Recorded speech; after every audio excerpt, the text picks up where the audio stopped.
233 383 $ pour renforcer les commerces de proximité en Côte-du-Sud. Flash Entrepreneur 2025, une soirée pour propulser le relève d'ici. La famille Lebrec à la tête de la campagne corporative 2025-2026 de Manijim.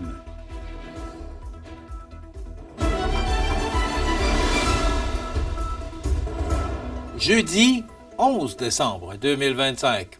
Bonjour mesdames et messieurs et bienvenue à votre bulletin d'actualité sur le réseau de télévision CEMA TV. Le gouvernement du Québec investit de façon significative dans la vitalité économique des petites communautés de la Côte-du-Sud. Au nom de la ministre des Affaires municipales, Geneviève Guilbeault, le député de la région, Mathieu Rivet, a confirmé l'octroi d'une aide financière totalisant 233 383 $ afin de soutenir deux commerces essentiels, dont le magasin de l'Île à Saint-Antoine-de-l'Île-aux-Grues et le magasin Coop de Saint-Pamphile situé dans la municipalité de Saint-Marcel. Cet appui découle du volet commerce de proximité du Fonds Région et Ruralité, un programme destiné aux municipalités de moins de 20 000 habitants. Il vise à consolider les services de base offerts aux citoyens dans des milieux souvent éloignés des grands centres où chaque commerce joue un rôle structurant pour la qualité de vie et la cohésion sociale. Dans son message, la ministre Geneviève Guilbeault a rappelé l'importance de ces points de service au quotidien. Que ce soit pour la nourriture, les produits essentiels ou même l'essence, les commerces de proximité demeurent, selon elle, de véritables plaques tournantes de la vie régionale. Elle souligne que soutenir ces entreprises, c'est contribuer directement au dynamisme économique local, tout en favorisant l'attraction de nouvelles familles, d'entrepreneurs et de visiteurs dans les régions du Québec. De son côté, le député Mathieu Rivet a insisté sur le rôle vital que jouent ces commerces dans les villages de la Côte-du-Sud. Ils génèrent des emplois, soutiennent des services indispensables et assurent que les citoyens puissent continuer d'être bien servis près de chez eux. Pour lui, les investissements annoncés témoignent clairement de la volonté du gouvernement de renforcer les communautés rurales et de soutenir leur prospérité à long terme. Ce financement annoncé s'inscrit dans le deuxième appel de projet du volet commerce de proximité du Fonds Région et Ruralité, doté d'une enveloppe globale de 50 millions de dollars sur 5 ans. Les autorités gouvernementales confirment d'ailleurs qu'un troisième appel de projet sera lancé à l'automne.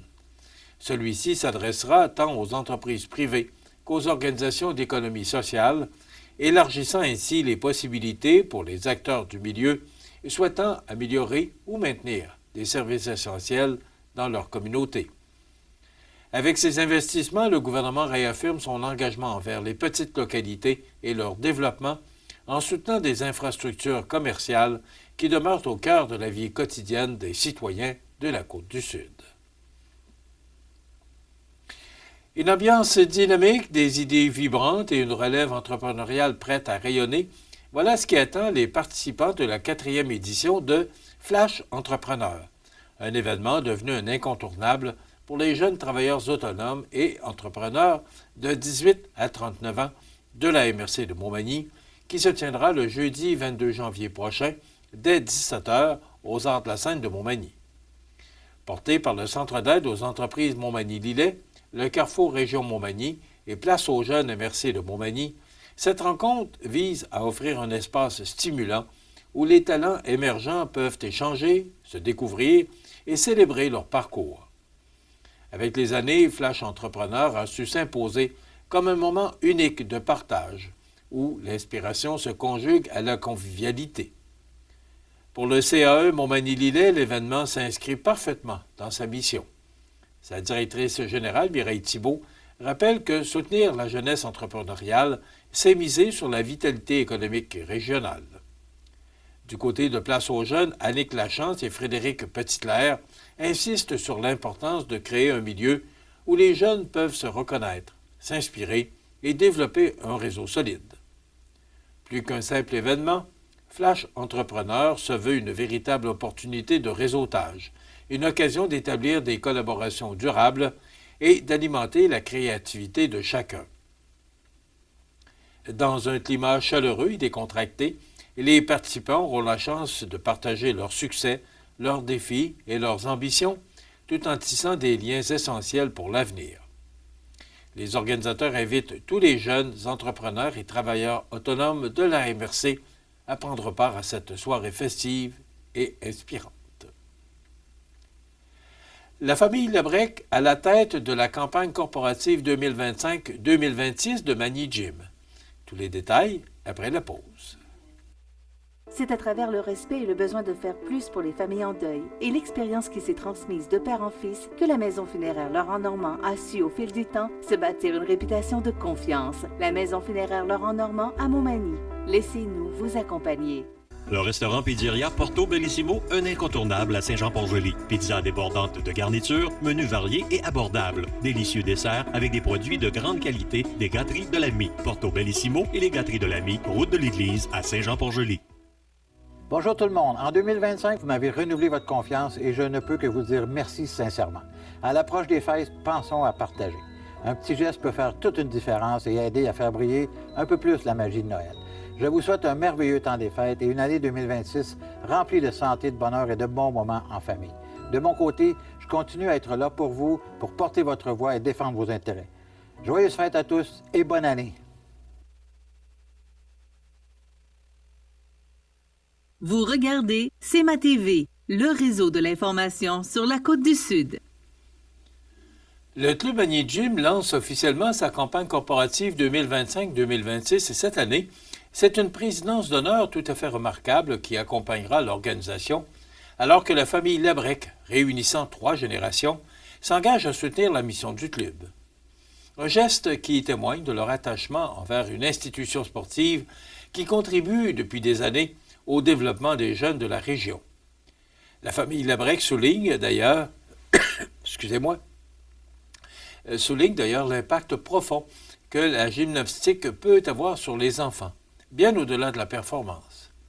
Selon eux, ce sport forge la confiance, la fierté et un sentiment d'appartenance chez les jeunes. Leur volonté de redonner au club s'inscrit dans une démarche de gratitude inspirée par les valeurs de solidarité et d'implication communautaire. La campagne corporative représente une année charnière pour Magny Gym. Les fonds recueillis permettront d'appuyer des projets essentiels dont, entre autres, l'amélioration des installations sportives, l'acquisition d'équipements spécialisés, le soutien à des programmes accessibles pour tous les jeunes de 18 mois à 18 ans et le développement du nouveau programme Parcours, en pleine croissance. Avec plus de 300 jeunes inscrits annuellement, le club continue de se démarquer comme un lieu dynamique où la passion du sport, la discipline et l'esprit communautaire se rencontrent. Pour poursuivre cette mission, Magny Gym invite les entreprises d'ici à s'associer à la campagne. Différents niveaux de partenariat seront offerts permettant à chaque organisation de contribuer selon ses capacités, tout en profitant d'une visibilité positive et durable. Le club remercie chaleureusement la famille Lebrec pour son engagement exceptionnel, ainsi que tous les partenaires qui, année après année, soutiennent les jeunes athlètes de la région. Le service de sécurité incendie CAM-Est a démontré qu'au-delà de leur rôle de premier répondant, les pompiers savent aussi unir leurs forces pour soutenir leur communauté. Le 13 septembre dernier, 12 d'entre eux ont relevé un défi d'endurance et de solidarité en parcourant près de 38 km, soit plus de 52 000 pas, au profit de la Fondation André Côté. Une initiative qui a suscité une vague d'encouragement et une générosité remarquable partout sur leur passage. Tout au long de cette marche, les participants ont vécu une journée pleine d'émotions, alternant entre rires, larmes et moments de profonde camaraderie. La population, touchée par leur démarche, n'a pas hésité à les appuyer tant financièrement que par des mots d'encouragement. L'un des marcheurs, Danny Gagnon, a d'ailleurs livré un message marquant soulignant à quel point poser un geste pour aider des personnes vulnérables procure une richesse incomparable, faite de gratitude, d'émotion et de fierté. Il raconte même avoir aperçu une personne en fin de vie pleurer de joie en les voyant passer, un moment qui a profondément marqué le groupe. Et c'est avec une grande émotion que Marie-Pierre Brault, directrice de la Fondation André Côté, leur a annoncé que l'activité avait permis d'amasser un montant total de 8 520 $. Cette somme servira directement à soutenir les services gratuits offerts aux personnes atteintes de cancer, vivant avec une maladie incurable ou en fin de vie, ainsi qu'à leurs proches. Elle contribuera également à faire connaître davantage la Fondation dans l'est du territoire desservi. Le 4 octobre, lors du concert Hommage aux familles de la Fondation, les 12 marcheurs ont été honorés sur scène pour leur implication bénévole. Une mention spéciale a été remise à Patrick Lebel, instigateur du projet, qui a profité de l'occasion pour annoncer qu'une deuxième édition aura lieu en 2026.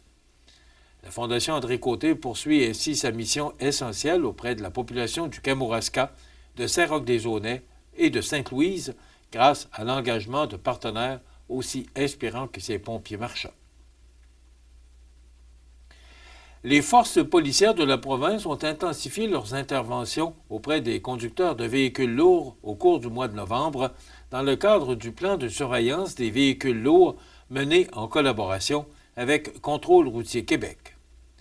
Au total, plus de 1160 opérations ont été déployées permettant d'intercepter 1845 véhicules lourds et de remettre 1909 constats d'infraction. Ce plan vise à prévenir les comportements à risque et à rappeler l'importance du respect du Code de la sécurité routière, particulièrement pour ce type de véhicule. Parmi les infractions les plus fréquemment observées, on retrouve le non-respect de la signalisation, le fait de suivre de trop près, les distractions au volant, le non-port de la ceinture de sécurité, le refus de céder le passage, ainsi que la vitesse excessive. Les policiers ont également porté une attention particulière aux règles propres aux exploitants de véhicules lourds, notamment les heures de conduite, la ronde de sécurité, la conformité des équipements et le fonctionnement du limitateur de vitesse.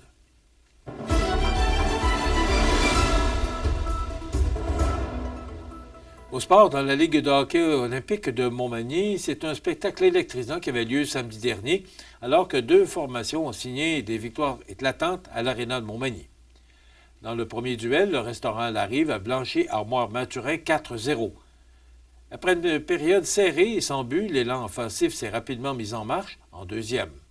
Jérôme Bernier, William Laberge et Yannick Picard ont, tour à tour, fait vibrer les cordages permettant à leur équipe de prendre un contrôle définitif du match.